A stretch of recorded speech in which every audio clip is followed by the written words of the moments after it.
कबीर राजा के आवाज में। तू पहाड़ के रानी हम तराई के राजा, मिले के बजानू कलाल बंदी आजा। तू पहाड़ के रानी हम तराई के राजा, मिले के बजानू कलाल बंदी आजा। बागमती के पुल पहावा लगी ताजा, बागमती के पुल पहावा लगी ताजा।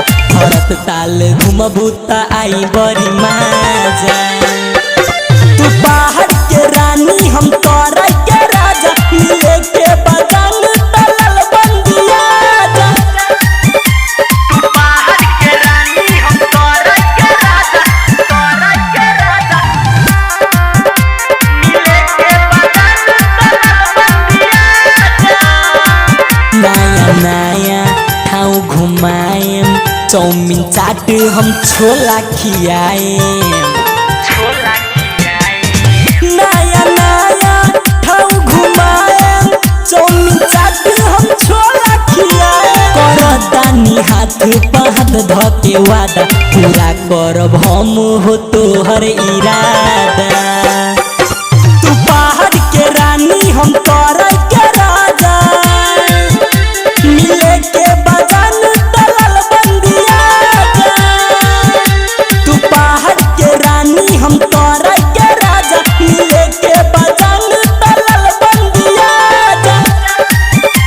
तू पहाड़ के रानी हम तोरा के राजा, तोरा के राजा,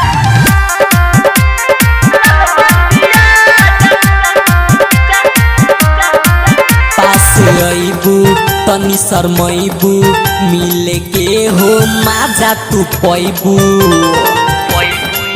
पास अइबू तनी शरमैबू, मिले के हो माजा तू पैबू।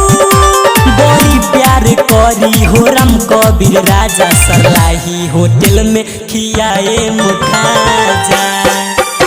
तू पहाड़ के रानी हम तोरा के राजा, मिले के बजान तलल बंदी आजा। तू पहाड़ के रानी हम तोरा के राजा, मिले के बजान तलल बंदी आजा। आजा हो करेजा संध्या रिकॉर्डिंग स्टूडियो।